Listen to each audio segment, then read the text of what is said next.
Hello guys, ಎಲ್ಲರಿಗೂ welcome back to the channel. ನೀವು ಈ ಚಾನಲ್ಗೆ ಹೊಸಬ್ರಾಗಿದ್ರೆ ಸಬ್ಸ್ಕ್ರೈಬ್ ಆಗಿ ಮತ್ತೆ ವಿಡಿಯೋ ಚೆನ್ನಾಗಿದ್ರೆ ಲೈಕ್ ಮಾಡೋದಕ್ಕೆ ಮರಿಬೇಡಿ. ಸೊ ಇವತ್ತು ಮೋಟೋ ಅವರ ಒಂದು ಹೊಸ ಫೋನ್ ಬಗ್ಗೆ ನೋಡೋಣ. ಮೋಟೋ ಅವರು ರೀಸೆಂಟ್ ಆಗಿ ತುಂಬಾ ಅಗ್ರೆಸಿವ್ ಆಗಿ ಫೋನ್ ನ ಲಾಂಚ್ ಮಾಡ್ತಾ ಇದ್ದಾರೆ. ಈ ಹೊಸ ಫೋನ್ ಕೂಡ ಒಂದು ಬಜೆಟ್ ಅಲ್ಲಿ ಲಾಂಚ್ ಮಾಡಿರೋಂತ ಒಂದು ಫೋನ್. ಸೊ ನೀವೊಂದು ಬಜೆಟ್ ಅಲ್ಲಿ ನೀವು ಫೋನ್ ನ ತಗೊಳ್ಬೇಕು ಅಂತ ನೋಡ್ತಾ ಇದ್ರೆ ನೀವು ಡೆಫಿನೆಟ್ಲಿ ಈ ಫೋನ್ ನ ಕನ್ಸಿಡರ್ ಮಾಡಬಹುದು. ಕನ್ಸಿಡರ್ ಮಾತ್ರ ಅಲ್ಲ, ತಗೊಂಡ್ಲು ಕೂಡ ಬಹುದು. ಸೊ ಬನ್ನಿ ಈ ಫೋನ್ ಬಗ್ಗೆ ನೋಡೋಣ. ಈ ಫೋನ್ ಡಿಸೈನ್ ಬಗ್ಗೆ ನೋಡೋದಾದ್ರೆ ಈ ಫೋನ್ ನಿಮ್ಗೆ ಕಂಪ್ಲೀಟ್ಲಿ ಪ್ಲಾಸ್ಟಿಕ್ ಬಿಲ್ಟ್ ಅಲ್ಲಿ ಸಿಗ್ತಾ ಇದೆ. ಅಂದ್ರೆ ಹಿಂದೆಗಡೆ ಕೂಡ ಪ್ಲಾಸ್ಟಿಕ್ ಇದೆ, ಮತ್ತೆ ಫ್ರೇಮ್ ಕೂಡ ಪ್ಲಾಸ್ಟಿಕ್ ಫ್ರೇಮ್ ಆಗಿದೆ.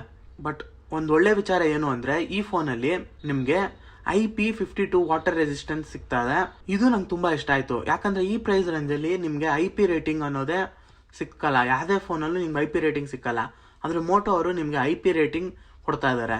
ನೆಕ್ಸ್ಟ್ ಡಿಸ್ಪ್ಲೇ ಬಗ್ಗೆ ನೋಡೋದಾದ್ರೆ ಈ ಫೋನ್ ಅಲ್ಲಿ ನಿಮ್ಗೆ IPS LCD ಸ್ಕ್ರೀನ್ ಕೊಟ್ಟಿದ್ದಾರೆ. ಆದ್ರೆ ಒಳ್ಳೆ ವಿಚಾರ ಏನು ಅಂದ್ರೆ ಈ ಫೋನ್ ಅಲ್ಲಿ ನಿಮ್ಗೆ 90 Hz ಫಾಸ್ಟ್ ರಿಫ್ರೆಶ್ ರೇಟ್ ಇರುವಂತ IPS LCD ಸ್ಕ್ರೀನ್ ಆಗಿದೆ ಇದು. ಮತ್ತೆ 6.5 ಇಂಚ್ ಉದ್ದ ಇದೆ. ನನಗ್ ತುಂಬಾ ಇಷ್ಟ ಆಯ್ತು ಏನು ಅಂದ್ರೆ 90 Hz ಡಿಸ್ಪ್ಲೇ ಕೊಟ್ಟಿರೋದು. ಮತ್ತೆ ಈ ಪ್ರೈಸ್ ರೇಂಜ್ ಅಲ್ಲಿ ನಿಮ್ಗೆ ತುಂಬಾ ಫೋನ್ ಅಲ್ಲಿ ಟಿಯರ್ ಡ್ರಾಪ್ ಡಿಸ್ಪ್ಲೇ ಸಿಗುತ್ತೆ. ಆದ್ರೆ ಮೋಟೋ ಅವರು ಇಲ್ಲಿ ಪಂಚೋಲ್ ಡಿಸ್ಪ್ಲೇ ಕೊಟ್ಟಿದ್ದಾರೆ. ಇದು ಕೂಡ ನಂಗೆ ತುಂಬಾ ಇಷ್ಟ ಆಯ್ತು. ಇನ್ನ ಪರ್ಫಾರ್ಮೆನ್ಸ್ ಬಗ್ಗೆ ನೋಡೋದಾದ್ರೆ ಈ ಫೋನ್ ಅಲ್ಲಿ ಸ್ನ್ಯಾಪ್ ಡ್ರ್ಯಾಗನ್ 680 ಪ್ರೊಸೆಸರ್ ಯೂಸ್ ಮಾಡಿದ್ದಾರೆ. ಇದೊಂದು ಆಕ್ಟೋಕೋರ್ ಪ್ರೊಸೆಸರ್ ಮತ್ತೆ 6 ನ್ಯಾನೋಮೀಟರ್ ಪ್ರೊಸೆಸರ್. ಈ ಪ್ರೈಸ್ ರೇಂಜ್ ಗೆ ನಿಮಗ್ ಸಿಗ್ತಾ ಇರುವಂತ ಒಂದು ಬೆಸ್ಟ್ ಪ್ರೊಸೆಸರ್. ನೀವು ಡೀಸೆಂಟ್ ಲೆವೆಲ್ ಅಲ್ಲಿ ಗೇಮಿಂಗ್ ಎಲ್ಲ ಆಡ್ಬೋದು. ಇನ್ನ ಸ್ಟೋರೇಜ್ ಬಗ್ಗೆ ನೋಡೋದಾದ್ರೆ ಈ ಫೋನ್ ಅಲ್ಲಿ ನಿಮ್ಗೆ 4GB LPDDR4X ರ್ಯಾಮ್ ಸಿಗ್ತಾ ಇದೆ. ಮತ್ತೆ 64GB ಸ್ಟೋರೇಜ್ ಸಿಗ್ತಾ ಇದೆ. ಈ LPDDR4X ರ್ಯಾಮ್ ಮತ್ತೆ ಸ್ನ್ಯಾಪ್ ಡ್ರ್ಯಾಗನ್ 680 ಪ್ರೊಸೆಸರ್ ಕಂಬೈನ್ ಮಾಡಿದ್ರೆ ನಿಮ್ಗೆ ಒಳ್ಳೆ ಪರ್ಫಾರ್ಮೆನ್ಸ್ ಸಿಗುತ್ತೆ. ನೆಕ್ಸ್ಟ್ ಆಪರೇಟಿಂಗ್ ಸಿಸ್ಟಮ್ ಬಗ್ಗೆ ನೋಡೋದಾದ್ರೆ ನಿಮ್ಗೆ ಈ ಫೋನ್ ಅಲ್ಲಿ Android 12 out of the box ಕೂಡ ಸಿಗ್ತಾ ಇದೆ.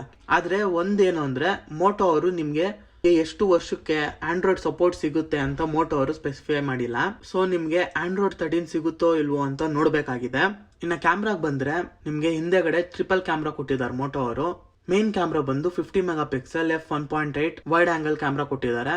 ಮತ್ತೆ 8 ಮೆಗಾಪಿಕ್ಸೆಲ್ ಅಲ್ಟ್ರಾ ವೈಡ್ ಕ್ಯಾಮ್ರಾ ಕೊಟ್ಟಿದ್ದಾರೆ. ಮತ್ತೆ 2 ಮೆಗಾಪಿಕ್ಸೆಲ್ ಮ್ಯಾಕ್ರೋ ಕ್ಯಾಮ್ರಾ ಕೊಟ್ಟಿದ್ದಾರೆ.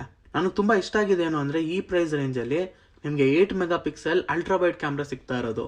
ತುಂಬಾ ಫೋನ್ ಅಲ್ಲಿ ನಿಮ್ಗೆ ಏನಾಗುತ್ತೆ ಅಂದ್ರೆ ಪ್ರೈಮರಿ ಕ್ಯಾಮ್ರಾ ಕೊಡ್ತಾರೆ, ಮತ್ತೆ ಒಂದು ಡೆಪ್ ಅಥವಾ ಮ್ಯಾಕ್ರೋ ಕ್ಯಾಮ್ರಾ ಅಂತ ಕೊಟ್ಬಿಡ್ತಾರೆ. ಆದ್ರೆ ನಿಮ್ಗೆ ಇಲ್ಲಿ ಪ್ರೈಮರಿ ಕ್ಯಾಮ್ರಾ ಜೊತೆ ನಿಮ್ಗೆ ಅಲ್ಟ್ರಾ ವೈಡ್ ಕ್ಯಾಮ್ರಾ ಮತ್ತೆ ಮ್ಯಾಕ್ರೋ ಕ್ಯಾಮ್ರಾ ಕೂಡ ಕೊಟ್ಟಿರೋದು ನಂಗೆ ತುಂಬಾ ಇಷ್ಟ ಆಯ್ತು. ಇನ್ನ ಫ್ರಂಟ್ ಕ್ಯಾಮ್ರಾ ಬಗ್ಗೆ ನೋಡೋದಾದ್ರೆ 16 ಮೆಗಾಪಿಕ್ಸೆಲ್ ಕ್ಯಾಮ್ರಾ ಸಿಗ್ತಾ ಇದೆ. ಇನ್ನ ಬ್ಯಾಟ್ರಿ ಬಗ್ಗೆ ನೋಡೋದಾದ್ರೆ ನಿಮ್ಗೆ ಈ ಫೋನ್ ಅಲ್ಲಿ 5000 mAh ಬ್ಯಾಟ್ರಿ ಸಿಗ್ತಾ ಇದೆ. ಒಳ್ಳೆ ಬ್ಯಾಟ್ರಿ ಲೈಫ್ ಎಕ್ಸ್ಪೆಕ್ಟ್ ಮಾಡಬಹುದು, ಯಾಕಂದ್ರೆ ತುಂಬಾ ದೊಡ್ಡ ಬ್ಯಾಟ್ರಿ. ಇನ್ನ ಇಂಟ್ರೆಸ್ಟಿಂಗ್ ವಿಚಾರ ಏನು ಅಂದ್ರೆ ನಿಮ್ಗೆ 33 ವಾಟ್ಸ್ ಫಾಸ್ಟ್ ಚಾರ್ಜಿಂಗ್ ಸಿಗ್ತಾ ಇದೆ. ಅದು ಇನ್ ಬಾಕ್ಸ್ ಸಿಗ್ತಾ ಇದೆ. ಇದು ನಂಗೆ ತುಂಬಾ ಇಷ್ಟ ಆಯ್ತು. ಇನ್ನ ಪ್ರೈಸಿಂಗ್ ಬಗ್ಗೆ ನೋಡೋದಾದ್ರೆ ಈ ಫೋನ್ ಫ್ಲಿಪ್ಕಾರ್ಟ್ ಅಲ್ಲಿ ಲಾಂಚ್ ಮಾಡಿದ್ದಾರೆ ಮೋಟೋ ಅವರು. ಮತ್ತೆ ಪ್ರೈಸ್ ನೋಡೋದಾದ್ರೆ 12,999 ಗೆ ಲಾಂಚ್ ಮಾಡಿದ್ದಾರೆ. ಆದ್ರೆ ನೀವು ಬ್ಯಾಂಕ್ ಆಫರ್ಸ್ ಎಲ್ಲ ಯೂಸ್ ಮಾಡ್ಕೊಂಡು ಆಲ್ಮೋಸ್ಟ್ 1000 ಡಿಸ್ಕೌಂಟ್ ಮಾಡ್ಕೊಬಹುದು.